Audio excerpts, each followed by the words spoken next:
Täna algava raamatuaasta moto "Rahvas algab raamatust" on laenatud Hando Runnelilt, kes on kirjutanud: "Kiri algab kirikust, rahvas algab raamatust."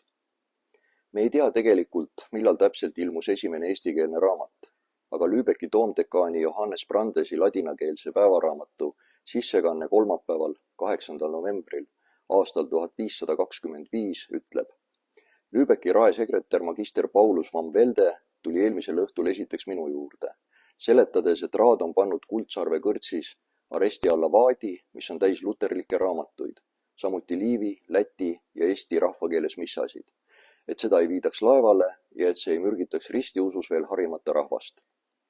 Luterlik usupuhastusliikumine oli katoliiklikust vaatepunktist mõistagi ketserlus ja raamatud hävitati. Aga kirjasõna ei hävi ja nii on see sissekanne nihutanud eestikeelse raamatu olemasolu Vanradi ja Koeli katekismusest 10 aastat varasemaks. Runnelil oli õigus. Kiri, vähemalt meie jaoks, algas kirikust. Ja kui see kiri raiuti raamatusse, sündis paratamatult Eesti rahvas. Ka selles on Runnelil õigus. Meie rahvuslikus enesetunnetuses on keel alati määraval kohal olnud.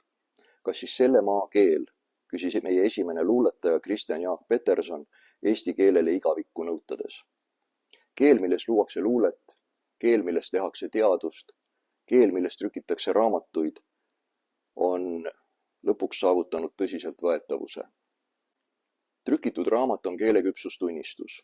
Meil on see küpsustunnistus nüüd vähemalt 5 sajandit ehk 500 aastat vana. See on aukartust äratav. See on ühtaegu nii vastutus kui privileeg. Me võime õigusega öelda, et oleme vana kultuurrahvas. Eesti rahvuse, keele ja kultuuri säilimise tagamine läbi aegade on põhiseaduse järgi Eesti riigi ülesanne. Rahvus, keel ja kultuur. See on meie püha kolmainsus. Tervik, millest üht ei saa olla ilma teiseta.